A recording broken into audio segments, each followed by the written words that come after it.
اللہ الرحمن الرحیم الحمدللہ وکفا وسلام علی عبادہ الذین اصطفیٰ اما بعد۔ محترم سامعین و ناظرین، بہت سارے ساتھیوں کو یاد ہوگا کہ ہمارا درس ریاض الصالحین چل رہا ہے۔ آج ہماری ریاض الصالحین کے سبق کی 11ویں حدیث ہے، لہذا آج ہم یہ حدیث پڑھیں گے، اور اگر وقت ہوا تو اگلی حدیثیں بھی انشاءاللہ ہم آج کے درس میں پڑھیں گے۔ کوشش یہ ہونی چاہیے کہ جب ہم یہ سبق سن رہے ہوں تو کتاب ہمارے سامنے کھلی ہوئی ہو یا موبائل پر PDF میں کھلی ہوئی ہو، تاکہ جب کتاب ہمارے سامنے ہوگی تو اس بات کو سننا اور پھر سمجھنا زیادہ آسان ہو جاتا ہے۔ لہذا ہم حدیث پڑھتے ہیں اور پھر اس کا ترجمہ ہوگا اور پھر اس کی مختصر سی تشریح ہوگی۔ عن ابی اسحاق سعد بن ابی وقاص مالک بن احیب بن عبد مناف بن زہرة بن کلاب بن مرة بن کعب بن لؤی بن الغالب القرشی الزہری رضی اللہ تعالی عنہ احد العشرة المشہود لهم بالجنة رضی اللہ عنہم قال جاءني رسول الله صلى الله عليه وسلم يعودني عام حجة الوداع من وجع اشتد بي فقلت يا رسول الله إني قد بلغ بي من الوجع ما ترى وأنا ذو مال ولا يرثني إلا ابنة لي أفأتصدق بثلثي مالي قال لا قلت فالشطر قال لا قلت فالثلث قال الثلث والثلث كثير أو كبير إنك أن تذر ورثتك أغنياء خير من أن تذرهم عالة يتكففون الناس وإنك لن تنفق نفقة تبتغي بها وجه الله إلا أجرت بها حتى ما تجعل في امرأتك قال فقلت يا رسول الله أخلف بعد أصحابي قال إنك لن تخلف فتعمل عملا تبتغي به وجه الله إلا ازدد به درجة ورفعة ولعلك أن تخلف حتى ينتفع بك أقوام ويزر بك آخرون اللهم أمزل أصحابي هجرتهم ولا تردهم على أعقابهم لكن البائس سعد بن خولة يرسله رسول الله صلى الله عليه وسلم أن مات بمكة متفق عليه۔ متفق علیہ کا مطلب پہلے ذکر کیا گیا تھا، یہ ہوتا ہے کہ وہ حدیث یا وہ روایت جو بخاری اور مسلم دونوں میں موجود ہوتی ہے۔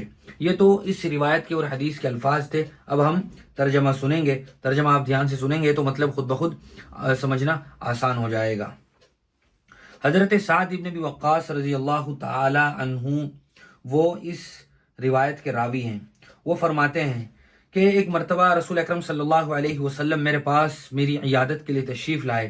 میں نے عرض کیا کہ یا رسول اللہ، میری بیماری کی شدت آپ دیکھ رہے ہیں اور میں مالدار شخص ہوں، صرف ایک بیٹی میری وارث ہے، کیا میں 2/3 مال صدقہ کر دوں؟ 2/3 مال صدقہ کر دوں؟ حضور اکرم صلی اللہ علیہ وسلم نے فرمایا نہیں۔ میں نے عرض کیا یا رسول اللہ تو پھر آدھا صدقہ کر دوں؟ آپ نے فرمایا نہیں۔ میں نے عرض کیا یا رسول اللہ تو پھر 1/3 صدقہ کر دوں؟ حضور نے فرمایا جی ہاں، 1/3 صدقہ کر دو، اور 1/3 بھی بہت ہوتا ہے۔ تم اپنے وارثوں کو مالدار چھوڑ کر جاؤ تو یہ اس سے بہتر ہے کہ تم انہیں نادار غریب چھوڑ کر جاؤ اور وہ لوگوں کے سامنے ہاتھ پھیلاتے پھریں، اور تم جو کچھ رضائے الہی کے لیے خرچ کرو گے، اللہ کی خوشنودی کے لیے خرچ کرو گے، یہاں تک کہ وہ لقمہ جو اپنی بیوی کے منہ میں دو گے تمہیں اس کا اجر ملے گا۔ کہتے ہیں کہ میں نے پھر عرض کی یا رسول اللہ، میں اپنے ساتھیوں سے پیچھے رہ جاؤں گا؟ آپ صلی اللہ علیہ وسلم فرمایا پیچھے رہ جانے کی صورت میں جو عمل اللہ کی رضا کے لیے کرو گے اس سے تمہارے درجے میں زیادتی اور بلندی ہوگی، اور امید ہے کہ تمہیں مزید زندگی ملے گی، اور کچھ لوگ تم سے فائدہ اٹھائیں گے اور کچھ دوسرے لوگوں کو تم سے نقصان پہنچے گا۔ اے اللہ، میرے صحابہ کی ہجرت کو پورا فرما اور ان کو ان کی ایڑیوں پر نہ لوٹا۔ لیکن سعد ابن خولہ قابل رحم ہیں، ان کے لیے رسول اکرم صلی اللہ علیہ وسلم نے دعائے رحمت فرمائی کہ وہ مکہ میں انتقال کر گئے تھے۔ یہ اس روایت کا ترجمہ ہے۔ آپ کو یاد ہوگا کہ ہمارا یہ جو چیپٹر ہے اس کا نام ہی اور اس کا عنوان ہی نیت تھا اور خلوص نیت تھا، کہ یعنی جو بھی عمل کریں اس عمل میں ہماری نیت خالص ہو۔ ایک تو ہم نیت کریں کہ ہم کس لیے عمل کر رہے ہیں، اور دوسرا وہ نیت خالص اللہ کی رضامندی اور خوشنودی کے لیے ہو۔ اسی چیپٹر کے ذیل میں یہ روایت اس کتاب کے جو مصنف ہیں وہ لائے ہیں، اور اس میں 2-3 لفظ ایسے ہیں کہ جس سے ہمیں یہ بات پتہ چل جاتی ہے کہ وہ کون سے لفظ ہیں کہ جن لفظوں کی وجہ سے اس چیپٹر کے اندر میں یہ روایت اور یہ حدیث حضور لائے ہیں۔ وہ ہے تبتغی بہا وجہ اللہ، کہ تم جو کچھ بھی عمل کرو وہ اللہ کی رضا اور خوشنودی کے لیے کرو۔ یہ بات سمجھانا تھی، اس لیے مصنف علیہ الرحمہ یہ پوری روایت اور یہ حدیث لائے ہیں اس باب کے ضمن میں۔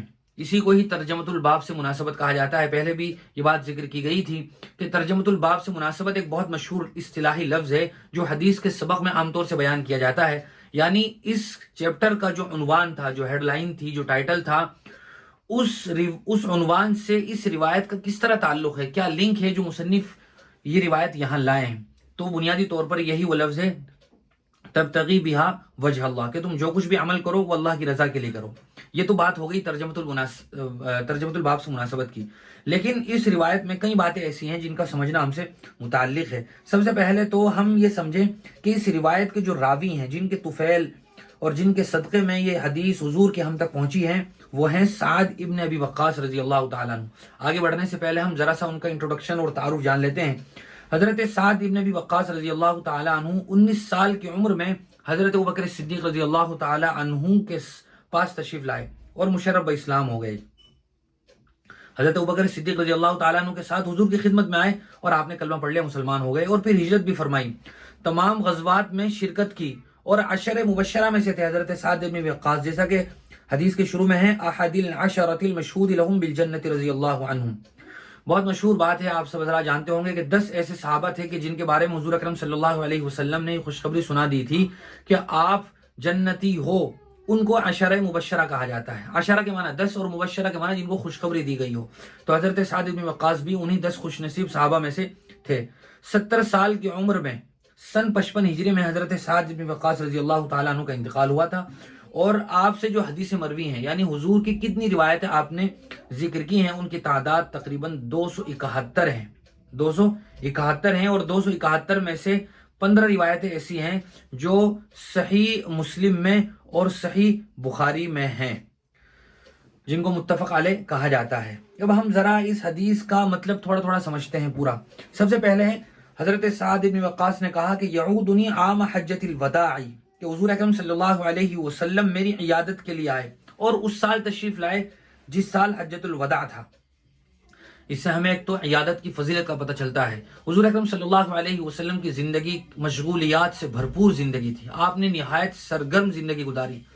آپ کا جو 23 سال کا نبوت کا عرصہ ہے، آپ نے صبح شام دن اور رات جو محنتیں کی ہیں، ہم سب اس کے بارے میں سنتے رہتے ہیں، لیکن اس کے باوجود بھی حضور اکرم صلی اللہ علیہ وسلم عیادت جیسے عمل کے لیے وقت نکال رہے ہیں اور ایک صحابی کے پاس جا رہے ہیں، تو اس سے ہمیں ایک تو عیادت کی فضیلت کا پتہ چلتا ہے کہ عیادت کس قدر اہم عمل ہے، محتم بشان عمل ہے اللہ تبارک و تعالیٰ کی نظر میں۔ بلکہ حضور نے اپنی ایک حدیث میں ارشاد فرمایا کہ اگر کوئی آدمی صبح میں کسی اپنے مسلمان بھائی کی عیادت کرتا ہے تو شام تک 70,000 فرشتے اس کے لیے دعائیں مغفرت کرتے ہیں، اور اگر کوئی شام کو کرتا ہے تو صبح تک اس کے لیے 70,000 فرشتے دعائیں مغفرت کرتے ہیں۔ دعا کرنے والے فرشتے ہوں جو بالکل معصوم ہیں تو دعا کی قبولیت میں کوئی شک و شبہ باقی نہیں رہتا ہے۔ اور پھر حضور اکرم صلی اللہ علیہ وسلم نے اپنے ایک حدیث میں ارشاد فرمایا کہ مسلمان کے مسلمان پر 5 حق ہے، ان میں سے ایک بیمار مسلمان کی عیادت کرنا بھی ہے، تو یہ ایک نہایت اہم عمل ہے۔ اور حضور اکرم صلی اللہ علیہ وسلم یہ عمل کر رہے ہیں تو اتنی بات بھی اس عمل کی فضیلت کے اظہار کے لیے کافی ہے۔ جب حضرت سعد بن وقاص کے پاس حضور تشریف لے گئے تو حضرت سعد بن وقاص نے حضور سے کہا کہ یا رسول اللہ، آپ دیکھ رہے ہیں کہ مجھے کس قدر تکلیف ہے، یعنی میں بہت زیادہ بیمار ہوں، اور میری بیماری میرے چہرے سے عیا ہے، ظاہر ہے آپ محسوس کر رہے ہیں، اور ساتھ ساتھ میں صاحب حیثیت ہوں، مسلمان ہوں، اور میری جو وارث ہے وہ صرف میری ایک بیٹی ہے، اور ماشاءاللہ میرے پاس مال بہت ہے۔ حضرت سعد بن وقاص رضی اللہ تعالیٰ عنہ مالدار صحابہ میں شامل تھے، لیکن قربان جائیے صحابہ کی مالداری پر کہ ان کی مالداری اسلام کے لیے قربان ہوتی تھی۔ ان کی خواہش اور کوشش یہ ہوتی تھی کہ ہم زیادہ سے زیادہ اللہ کی راہ میں صدقہ کر کے، خیرات کر کے اپنے آپ کو اللہ کی نظر میں زیادہ سے زیادہ محبوب اور پسندیدہ بندہ بنا لیں۔ ہر وقت انہیں یہ فکر دامنگیر رہا کرتی تھی۔ حضرت سعد بن وقاص بیمار ہیں، آخری وقت میں تو ہم جیسے لوگ تو سوچتے ہیں کہ زیادہ سے زیادہ اپنی اولاد کے لیے چھوڑ کر جائیں، لیکن وہ کہہ رہے ہیں کہ اصل میرے پاس ماشاءاللہ مال بہت ہے اور میری وارث صرف میری ایک بیٹی ہے، تو میرا جی چاہتا ہے کہ میں 2/3 مال، یعنی میں اپنے مال کے 3 حصے کروں، اس میں سے 2 حصے میں اللہ کی راہ میں صدقہ کر دوں۔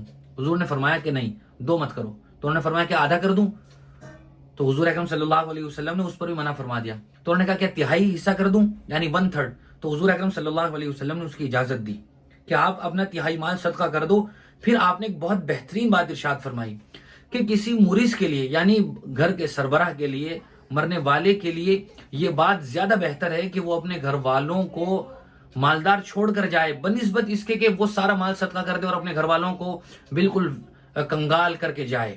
کیونکہ اگر وہ مالدار چھوڑ کر جائے گا اپنے بچوں کو تو اس کے بچے اپنی ضروریات پوری کر سکیں گے, دوسروں کے سامنے ہاتھ نہیں پھیلائیں گے. اور اگر کوئی آدمی اللہ کی رضا اور خوشنودی حاصل کرنے کے لیے اپنا سارا مال صدقہ کر دے تو اس کے جو گھر بار رہے, اس کے جو بیوی بچے ہیں, وہ سب تو خالی ہاتھ ہو جائیں گے. اس لیے اللہ تعالیٰ نے یہ بات قرآن کریم میں ارشاد فرمائی, وَلَا تَجْعَلْ يَدَكَ مَغْلُولَةً إِلَىٰ عُنُقِكَ وَلَا تَبْسُطْهَا كُلَّ الْبَسْطِ فَتَقْعُدَ مَلُومًا مَحْسُورًا, کہ تم نہ تو اتنا زیادہ بخل اور کنجوسی کرو کہ اپنا ہاتھ دینے کے لیے پھیلاؤ ہی نہیں, بلکہ یوں اپنے ہاتھ کو مضبوطی کے ساتھ گویا اپنے گردن سے جوڑ لو. وَلَا تَجْعَلْ يَدَكَ مَغْلُولَةً, ہاتھ کو بالکل بند مت کر لو, اور نہ اتنا زیادہ ہاتھ پھیلاؤ کہ سب کچھ اللہ کی راہ میں صدقہ کر دو اور گھر والے دوسروں کے سامنے ہاتھ پھیلاتے رہیں. اسلام اعتدال والا دین ہے, ہمیں ہر چیز میں ڈسپلن اور اعتدال سکھاتا ہے. تو حضور اکرم صلی اللہ علیہ وسلم نے حضرت سعد بن وقاص کو جو نصیحت فرمائی وہ یہی نصیحت تھی, جو نہایت شاندار نصیحت ہے. اسی طرح اس بات سے علماء نے یہ استدلال بھی کیا کہ آدمی جو مال چھوڑ کر جا رہا اور اس میں وہ وصیت کرنا چاہے اپنے وارثوں کے علاوہ دوسروں کے لیے, اپنے وارثوں کے لیے تو وصیت ہوتی نہیں ہے, ان کے لیے تو وراثت ہوتی ہے جو آدمی چھوڑ کر جاتا ہے. لیکن اگر کوئی آدمی وصیت کرنا چاہتا ہے کسی مدرسے کے لیے, کسی مسجد کے لیے, کہ بھائی میری طرف سے میرے مال میں سے 5 لاکھ روپے اللہ کے گھر کے لیے دے دینا, یا فلاں مدرسے میں دے دینا, یا فلاں غریبوں کے مکان بنوا دینا, تو اگر کوئی آدمی دنیا سے رخصت ہوتے ہوئے وصیت کر رہا ہے اپنے مال میں تو وہ صرف 1/3 میں ہی وصیت کر سکتا ہے, پورے مال کی وصیت نہیں کر سکتا ہے, ورنہ تو سب گھر والے وہی کنگال ہو جائیں گے. اس لیے مثال کے طور پر اگر کسی آدمی کے پاس 75 روپے ہیں اور وہ چاہتا ہے کہ میں وصیت کروں تو وہ صرف 25 روپے میں وصیت کرے گا, اور وہ وصیت بھی نافذ ہوگی اس کے مرنے کے بعد.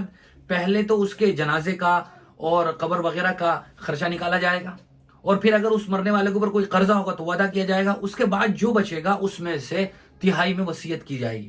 مثال کے طور پر کسی آدمی نے کہہ دیا کہ بھائی میرا مال صدقہ کر دینا سارا, وصیت کر دی, تو سارا مال صدقہ نہیں ہوگا بلکہ 25% میں صدقہ ہوگا, اور وہ بھی جب حساب لگے گا جب اگر اس کے اوپر کوئی قرضہ ہے وہ ادا کر دیا جائے اور اس کے کفن دفن کا خرچہ نکال دیا جائے, اس کے بعد جو پیسہ بچے گا اس میں سے 25% پھر صدقہ کیا جائے گا, اور باقی اس کے وارثوں کے درمیان وہ حصوں کے مطابق تقسیم ہوگا. یہ بات ہمیں اس حدیث سے پتہ چلتی ہے جو حضور اکرم صلی اللہ علیہ وسلم نے حضرت سعد ابن ابی وقاص رضی اللہ تعالیٰ عنہ کو نصیحت کرتے ہوئے ارشاد فرمائی تھی.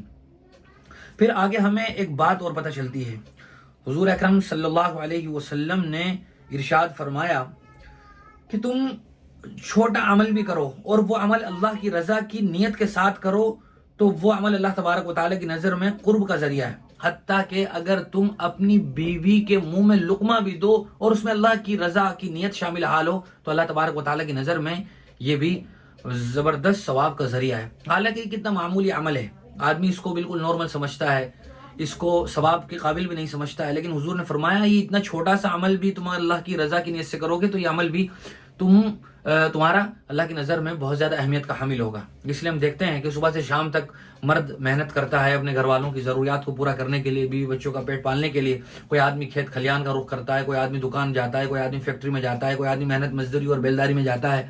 تو مقصد یہ ہوتا ہے کہ جا کے میں پورے دن محنت کروں, کھاؤں, کماؤں اور پھر اس کے ذریعے سے اپنے بچوں کا پیٹ پالوں.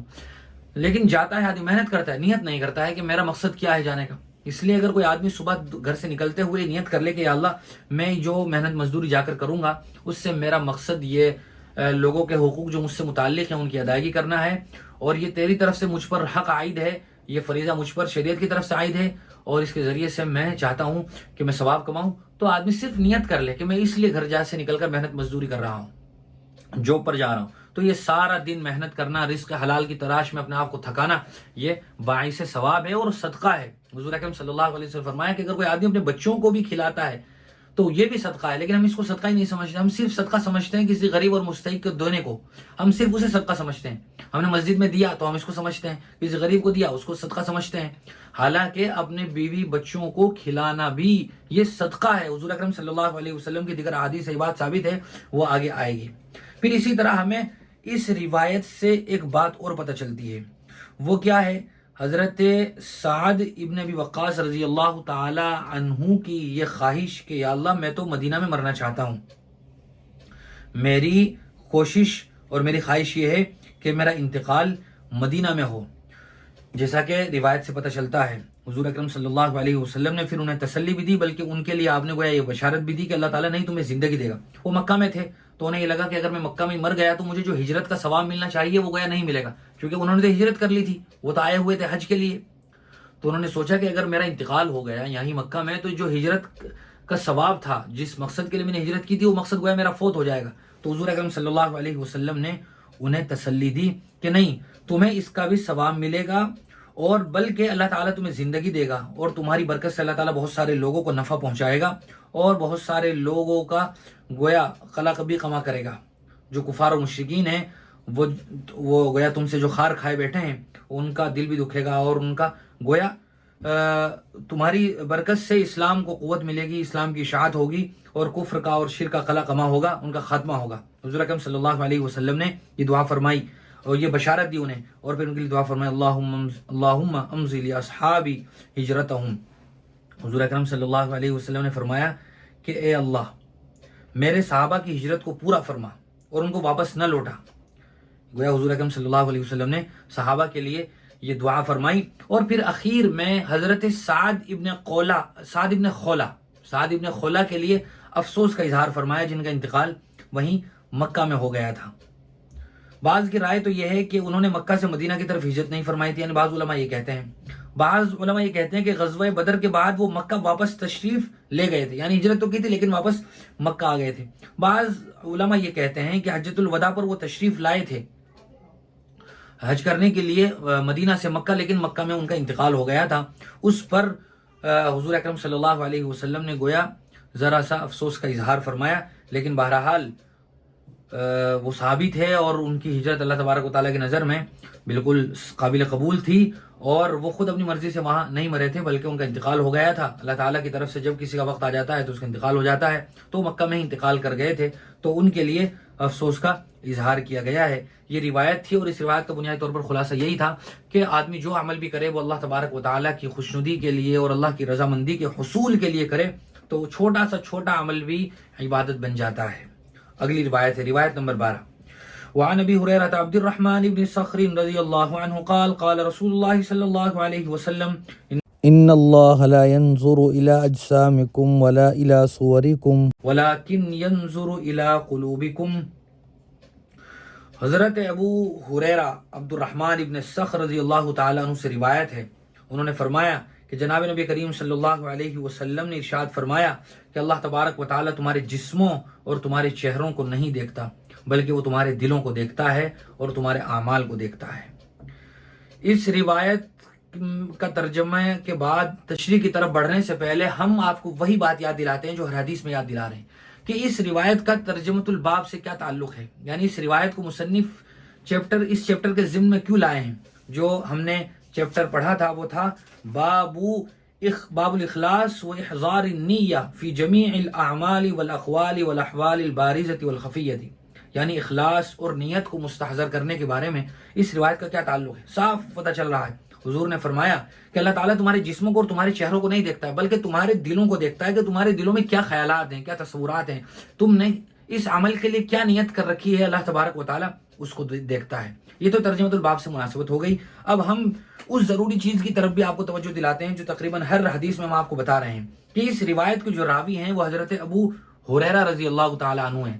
تو ان کا انٹروڈکشن اور تعارف کیا ہے، ان کے طفیل یہ روایت حضور کی ہم تک پہنچی ہے، تو ہمیں ان کو بھی یاد رکھنا چاہیے، ان کے بارے میں بھی ہمارے پاس نالج اور معلومات ہونی چاہیے کہ یہ کون تھے جن کے طفیل اتنی شاندار اور زبردست روایت اور حدیث ہم تک پہنچی ہے۔ حضرت ابو ہریرہ رضی اللہ تعالیٰ عنہ بہت مشہور صحابی ہیں، ان سے حضور اکرم صلی اللہ علیہ وسلم کی 5374 روایتیں، بہت مشہور شعر ہے کن حدیث ابو ہریرہ را شمار 5174 5174 یہ فارسی کا ایک شعر ہے جس میں حضرت ابو ہریرہ کی روایات کو ذکر کیا گیا ہے، ان کی اس کی تعداد کو، کہ ان کی 5374 روایات ہیں جو حضور سے مروی ہیں، اور سب سے زیادہ حضور کی احادیث حضرت ابو ہریرہ ہی سے مروی ہیں، یعنی حضور کی روایتیں حضرت ابو ہریرہ نے آگے امت کو پہنچائی ہیں، دوسرے صحابہ کو بتائی، پھر ان کے طفیل ہم تک یہ روایتیں پہنچی ہیں۔ حضرت ابو ہریرہ رضی اللہ تعالیٰ عنہ کو جو نام تھا وہ عبد الرحمن ابن صخر تھا، جیسا کہ روایت میں بھی ہے۔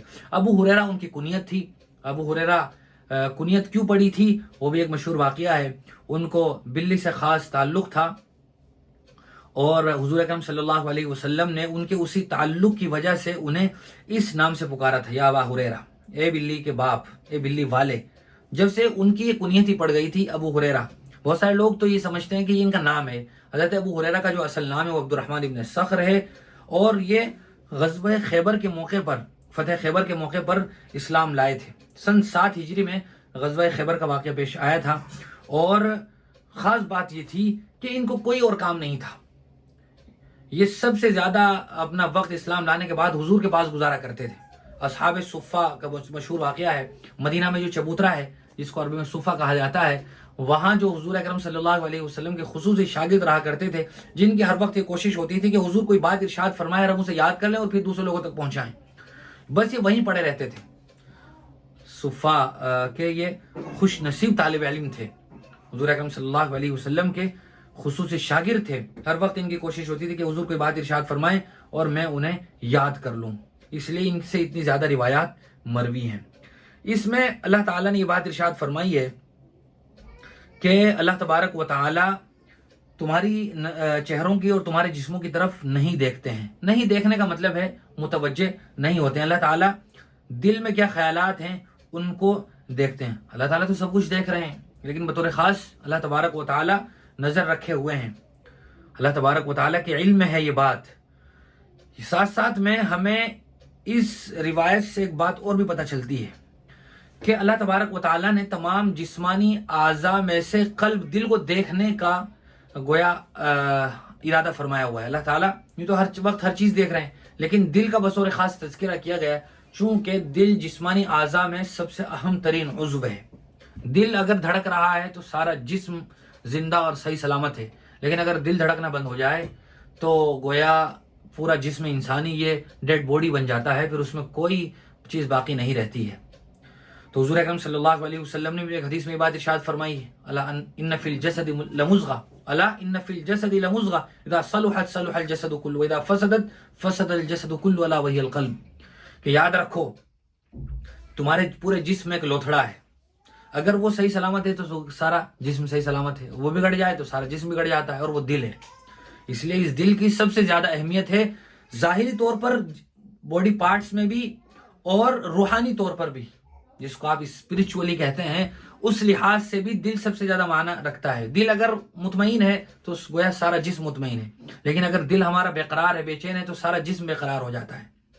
اس لیے اس دل کی بہت اہمیت ہے. اس دل کا ظاہری طور پر بھی صحیح سلامت ہونا ضروری ہے، اور روحانی طور پر بھی دل کا صحیح سالم ہونا ضروری ہے. اس کے اندر کینہ نہ ہو، اس کے اندر حسد نہ ہو، اس کے اندر بغض نہ ہو، اس کے اندر کسی کے خلاف کوئی سازش نہ ہو.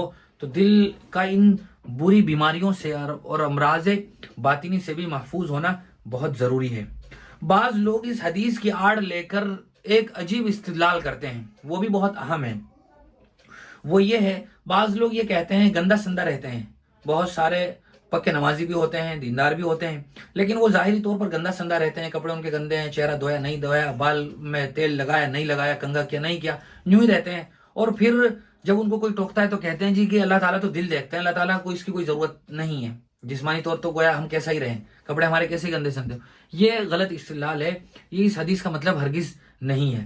ہمارا جو اصل ہم سے جو مطالبہ ہے وہ ظاہری طور پر بھی ہمیں صفائی پسند رہنا ہے، ہمارے کپڑے بھی صاف ستھرے ہوں، ہمارے جسم سے بو نہ آ رہی ہو، اور ہمارے بالوں میں تیل بھی لگا ہوا ہو، ہماری ٹوپی بھی دھلی ہوئی ہو. آدمی کو ظاہری طور پر بھی صاف ستھرا رہنا چاہیے. حضور اکرم صلی اللہ علیہ وسلم کی بہت سی حدیث ہیں جن سے ہمیں پتہ چلتا ہے کہ ظاہری طور پر صفائی کی کیا اہمیت ہے. حضور نے فرمایا طہور شطر الایمان، کہ پاکی آدھا ایمان ہے.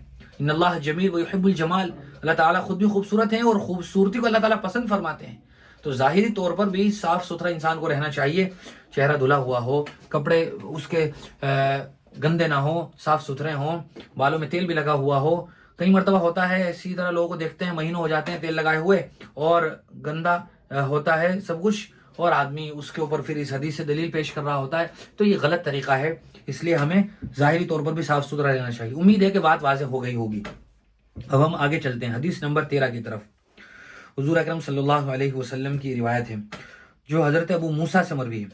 ان ابی موسیٰ عبد اللہ، پھر سے پڑھتا ہوں، عن ابی موسى عبد الله بن قيس الاشعري رضی اللہ تعالی عنہ قال سئل رسول اللہ صلی اللہ علیہ وسلم عن الرجل يقاتل شجاعة ويقاتل حمية ويقاتل رياء أي ذلك في سبيل الله فقال رسول الله صلى الله عليه وسلم من قاتل لتكون كلمة الله هي العليا فهو في سبيل الله متفق علیہ.